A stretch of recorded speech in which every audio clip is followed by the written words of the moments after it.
Welcome to today's episode of Tweaking Tips for Shopify, where we dive deep into different tips and strategies on how to tweak your website to get more sales. My name is Sagar, and joining me today is Rachel Bucolo. Rachel and I have been working together for the last 7 years on different Shopify projects. It's great to have you on the podcast, Rachel. Welcome. Thank you so much for having me. I'm so excited to be here and I'm so excited to talk to you about all of our projects and our experience together and just what makes a Shopify store successful and beautiful. Yeah. Right. So before we get into the tips on how people can improve their Shopify stores and get more sales, tell us about your Shopify experience and what projects you're working on at the moment. Sure. So I've worked with Shopify probably since almost 10 years now. I started when I first got into e-commerce and marketing, I started on the Magento platform. So it just feels, that feels like a lifetime ago. But Right. yeah. It's like, is anyone even still on Magento? But Shopify really just like took over. So yeah, Shopify, once I, migrated a few stores and brands that I was working on over to Shopify, it was just like a completely different user face experience. I felt like so much more in control. I didn't have to rely on my busy IT team, every time I wanted to, make a change or implement something or, I had an idea. Shopify just made it so easy to kind of implement things and see things come to life without a whole team behind you. So it was really great for startups, business owners, people who don't have a ton of experience in, the back end of e-commerce. So yeah, I've had amazing experiences with Shopify so far. Right now, I am working on my business. So I launched a wellness service and it offers clean, non-toxic swaps for all at-home categories. So from food to cleaning supplies, personal care, even to, your pet and the products that you use for them. So yeah, working with clients to swap out things that they're using daily at home. And I'm also expanding it into meal prep and delivery service. So I'm moving out east this summer. So I'm going to be offering, instead of a meal plan, which I also is another kind of side part to my business where I health coach and, work with clients on meal planning, but they're the ones doing the food shopping, the cooking, the prepping and everything. So I'm just taking it a step further and offering that service for them so that I can be in the process, from start to finish and really like help and coach them and do the work for them essentially. So that's really exciting. Wow. I mean that's great. It's always great to have your own business on Shopify Mhm. because I think before you've been helping other Shopify stores like Onia and WeWoreWhat and Mhm. helping them with the marketing, right? Yep. Can you expand a bit more about your role at Onia and WeWoreWhat? Yes. Yeah, that's where I spend most of my e-commerce and marketing career and really grew from my experience and my time there. So Onia was amazing because, when I came, it was a very small team. They just had one girl. She was consulting, actually. She wasn't even full-time. So I kind of like took over her role and I was, full-time in-house. And I'll never forget my first week there. There were some issues on the website and there was like customers reaching out. And I was, said to the girl next to me, like, who does the customer service here? And they were like, oh, you do. And I was like, oh, okay. I didn't realize that. No one told me in the interviews. So then I was like, oh my God, okay. So I'm responsible for, all the products going live on the website, the merchandising, the marketing. Now I'm talking to customers, emailing them, answering the phones because they had phones at that point. So yeah, it was just kind of like I got thrown into it and it was honestly the best experience and the best way to learn about the customers, about their store, about their product. So yeah, Loved every minute of that. Also, Onia was such like this like quiet luxury brand. You know, there wasn't a ton of awareness, but their customers were really loyal and they had a really great repeat purchase rate. So it was kind of cool to see how it started as a men's brand and then they slowly introduced women's and, you know, they expanded into different product categories. So it was really cool to see the expansion and the growth, you know, from when I started, from even when I left. You know, WeWoreWhat was a totally different beast. You know, Danielle, she's this amazing influencer. She started as a blogger over 10 years ago. You know, people really grew up with her. So even before I started at Onia and WeWoreWhat, I had always followed her. You know, she was like one of the top influencers in New York. So if you were in New York, you knew Danielle Bernstein. So it was always so cool to like see her, you know, these influencers, they're like mini celebrities. So like she would come into the office, her and Nathan, the Onia co-founder, they were friends. So they wanted to do this collab and, you know, they worked on it for a while and it was Onia X WeWoreWhat swim. It was only a few SKUs, like not a big collection. And I remember sitting there with Nathan and we were about to go live and we were like, you know, how much inventory do you think we should add? And I'm like, oh, let's just do like 10 quantities per size. So he's like, yeah, I think that'll be enough. The amount of traffic, the amount of sales, we had to replenish inventory probably like 10 times that day. Like we had to take all the inventory, wholesale accounts. Like it was just crazy. So like at the end of that day, we were like, wow, this needs to be its own brand and website and, you know, Shopify store. So that's kind of how we started building out shopyourwhat.com, working with you on, you know, building it from scratch and, you know, all the amazing features that are still honestly on the site today. And, you know, they've grown so much, they have an app now. So yeah, my experience there was just, you know, I'm so grateful for it because it taught me so much. Yeah, that's great. So, when you work with brands like Onia, WeWoreWhat, like how do you approach a project?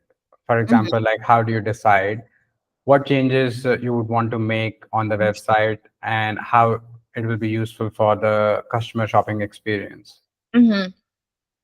Yeah, so I always start with research. You know, I don't go crazy with looking at what competitors are doing. I like to like pick like maybe 2 or 3 who brands that I'm like, okay, these are like leaders in this space. Even if it's not that specific category that we're working on, like I always like, even if it's like fashion versus beauty or fashion versus food, like whatever they're trying, whatever their like unique value prop is, whatever they're selling to you, like how are they doing it? And like how are they making it so obvious to the customer that they have to choose them? So I like to start with research, but not go crazy. I'm not looking at like 10 different stores. So yeah, pick like top 2 to 3. What's the functionality? What's the messaging? Like what's the key takeaways like that I'm seeing as a consumer looking at their site? Also then just kind of like putting myself in the consumer's shoes. Like at the end of the day, we're all consumers, right? So it was really cool with WeWoreWhat because her customer was so tuned in. So if we put up an Instagram story about like how they wanted to see this functionality on the site, like we would totally do that and we would get hundreds of responses. So like we were always talking to the customer and always, you know, asking how they would want something to be done or anything that's missing that we can, you know, add into the user face and user experience. With Onia, it wasn't. So the customer is definitely an older customer, so they're not as responsive. And so with Onia, I think it was really like highlighting the products and what, you know, how people were shopping. So like customer behavior was really important. So you would have guys come to the site and you're a guy, you know, you see something, you buy something you like, you go back and you buy it in 3 other colors. So yeah, that was really kind of how we would tailor the Onia experience. Yeah, I think the customer feedback plays such an important part in deciding what you want to put on the site. I think sometimes some Shopify business owners, they focus too much on like how they think the website should be. And then Hmm. they don't take into consideration any customer feedback or how they are shopping. Hmm. So I think that's very important. Yes, definitely. Definitely. Also, where are customers dropping off in the funnel is a really good thing to look at as well. Right. So what's one thing you have implemented on a Shopify store that have dramatically increased the sales or improved customer shopping experience? I would say the one thing that stands out to me over the years is when we implemented video functionality on the product pages for WeWoreWhat. Um, Okay. these girls were so smart, and they're such an educated consumer. So you know that you could Photoshop any kind of photo, but the video you're very limited in editing. So just like when people were looking at these videos and the model was turning around and they were seeing how the material was flowing, they were seeing the fit, they were seeing the colors, like that really significantly increased our conversion rate as soon as we implemented that. Yeah, I think it's much more real. Video is much more real. Yeah. So that really makes an impact. Hmm. Okay, so what's the one thing that you thought was really important, but didn't actually help in improving the sales or customer shopping experience? So I would say, and this is something that I was always so excited about, but when we implemented it, it didn't really, stick how I thought it would, and that's bundles. Um, All right, okay. yeah. So, and obviously, it takes setting up a lot of setting up on the back end and making sure the inventory is pulling correctly, and it looks good on the site, and the user knows how to mix and match and also add their size for both products. But yeah, it just, I always thought, and we used it with a few different stores. We used it with Onia, we used it with WeWoreWhat, we used it with IVL recently, the activewear brand that we, both helped build out together. But it just, yeah, I was so shocked. It's like you're getting a discount. You're going to buy the set anyway, eventually. But yeah, I think it was more that users just, they like to shop on their own and they like to pick things out on their own. Okay. So tell us about your experience on working on Allyoos. Like you've been working on Allyoos brand for the past year. Mhm. What were the things that brought you the best results, and what are some of the things that didn't? So Allyoos is the first brand that I'm working with, my sister's brand. That's beauty. So yeah, I'm so used to working in fashion. So beauty, I'm learning this last year, it takes a lot more education. It's a lot more problem solution oriented versus, oh, I love that print in that top. I'm gonna, see if I like it. Beauty Right. is very much like, I have this hair problem, I have this scalp issue. How is your product going to solve this problem for me? So in terms of what we've done the last year, I would say is, again, like very consumer focused. And because it's Samantha and I really in the day to day, and Samantha's such an amazing founder, and she's so like boots on the ground. We're doing these like in real life events called the Juice Drench Bun Bar, where we basically animate our hair mask. It's almost like a focus group and like a sampling of the product, but we get to talk Sure. to our customers.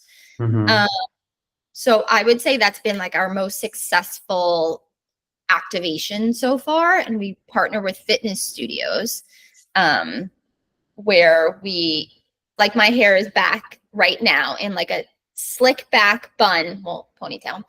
And I have juice drench in my hair. So I'm going to just basically, we're doing this podcast interview. Then I'm going to go run a few errands, work more, until later when I'm going to shower. So I'm basically treating my hair. My hair is in a hair mask, but it just looks like it's up and wet. Right. So we've partnered with fitness studios, and that's kind of like our niche. So Mm-hmm. it's really successful for us. we're getting into rumble boxing. It's a really, really cool, big boxing studio here in New York. So we're launching in their showers soon. Oh wow, that's great. Yeah. So would you say it's more of offline marketing rather than online marketing? So this offline marketing, this like customer acquisition that we're doing, like these in real life events. So we're basically sampling the product, and then the next day they'll come to us in our DMs and on Instagram, or they'll come to the site and use the code that we gave them at the bun bar at the activation.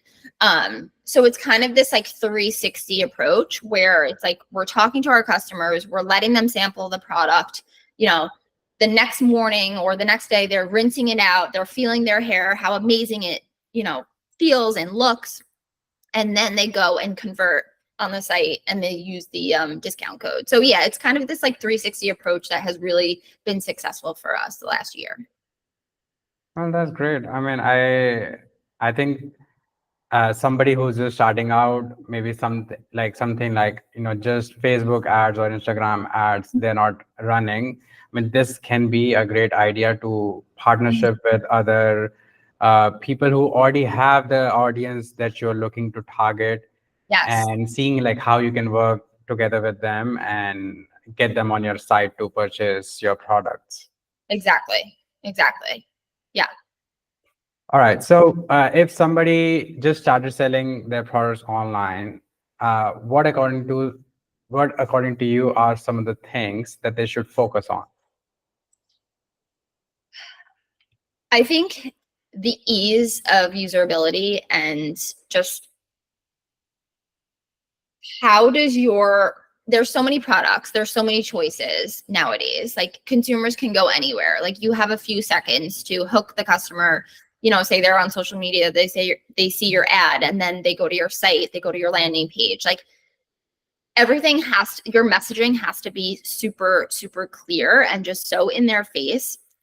I'll never forget, I was listening to a podcast this one time, and the speaker, he was basically saying that your website, like your 95-year-old grandma should be able to go on your website, land on your homepage, immediately know what you sell and immediately know like what you can do for them and how you can help them. And that always has stuck with me, after all the work that we've done together. Like I'm trying to always keep it simple, what is the problem? What's the solution? Like, how can we like easily like solve this for the user and in the quickest way possible? So like always having CTAs above the fold, always also always using your site yourself. A lot of brands and business owners, I don't think they're like constantly going and QAing their site.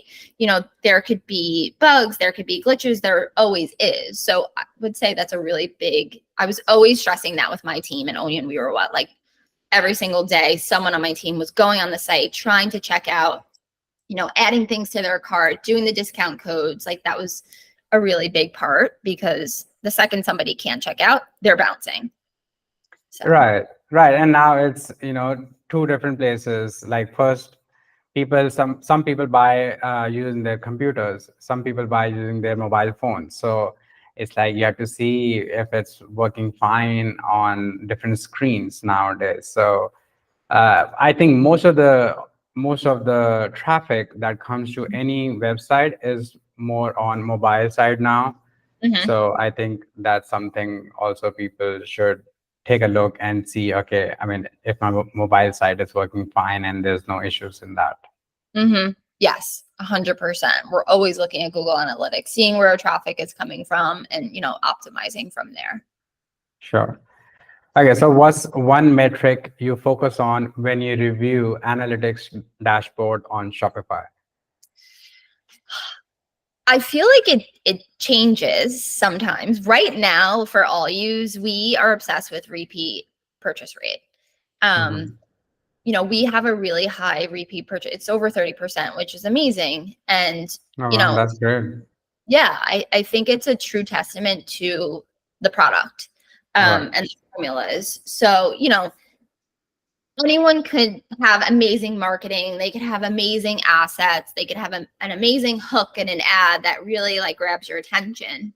And anyone will really try anything once, but are they coming back, that second, third, fourth, fifth time, so that your lifetime value is, high, which that's another metric that we do focus on. But yeah, I would say, what's your repeat purchase rate? Why are customers coming back? Why are they signing up for subscriptions, or why aren't they? So yeah, I would say that's a really important metric to us right now. And I think it's something that all founders and entrepreneurs, brand owners should be focusing on. Yeah, I think so too. I think, and if somebody who's not getting many repeat purchases, I think they should try to get in touch with their existing customers and see why they are not buying. What were the Yes, issues with the products, if there were any? They would learn so many things that they can focus on to get those customers to buy again. 100%. Yes, I love that. And that's something that we do really practice at Allyoos. We actually don't accept returns. So we don't make our customer send back our products if they don't like Okay. them. Our return rate it's basically 0, which is also amazing. But Yeah. if someone takes the time to write us and they say, how can I return this product? We did add our returns and exchanges terms to our nav. Just in beauty, it's just more, people are just so much quicker to return their beauty items or swap them out or exchange them. But yeah, we don't accept returns, but we will talk to the customer. We will ask them how they used it, what was the issue. We'll try to get them to, use it in a different way or explain, how it could be better used for their hair type. And then if they still don't like it, we just say, give it to your friend, give it to your mom, give it to whoever. So, and then we refund them, of course. Okay. Yeah. All right. So, any other piece of advice you would like to give to any Shopify businesses out there? I would say, and I'm not just saying this, Sagar, but find yourself a developer that you could truly, truly count on and trust and, lean on. I could have never done all of these Shopify stores and projects and launches. I mean, think about it. We were what? The sales within an hour would be hundreds of thousands of dollars. So, it was such a time crunch, and, any updates that we were making to the site or things that had to go live by a certain, time, you were always there. You were always, so responsive, so helpful. So, and I always felt like you were such an extension of my team, my very, very small team, sometimes even just me. So I would say, yes, find a developer, reach out to you because you're literally the best, and Thank you. use you. I mean, I would have spent so much time researching apps and all these things if you just know off the top of your head, like what app is going to fit, the problem that I'm trying to solve or the experience that I'm trying to bring to the site. So yeah, I would say for me, that's been the most important thing, like over these last almost 10 years. Thank you. Yeah, I do remember getting an email from you with a list of tasks, and you're like, okay, can you do this by tomorrow? And I was like, okay, I have to get started on them and, work on them. So, I'm so sorry. I do miss those days where it's like, listen to me live by 7 a.m. Eastern. 10 things to do. Yeah. yeah, but I mean, I think I don't think I was like even a day late or an hour late or anything. Like I made sure that I always finish your task on time, and most of them before the deadline. So always. And I would always say, if one of the business owners or Danielle, the influencer, she'd be like, oh, is this going to be done, by, this time? I would always be like, don't worry, Cigar got it. Like, I know I'm going to wake up in the morning, because I would email you at like 11 o'clock at night. I would still be at the office and I'd be like, guys, don't worry. Like, this will be done by the time we wake up. And then I would always wake up and I would always refresh my inbox, and you would always be like, this is completed. And I'd be like, oh, thank God. So thank you always for being the Oh, best, so helpful. yeah, thank you. And I mean, thank you so much for agreeing to do this podcast. I mean, the information you shared was really valuable. And I think people who are starting out, or even people who are running their online stores on Shopify, Mhm. can learn a lot from the advice that you have given, and can hopefully create a better experience for their customers and Mhm. increase the sales in the process. So thank you so much. Thank you so much, Sagar. This was so fun. Thank you for having me.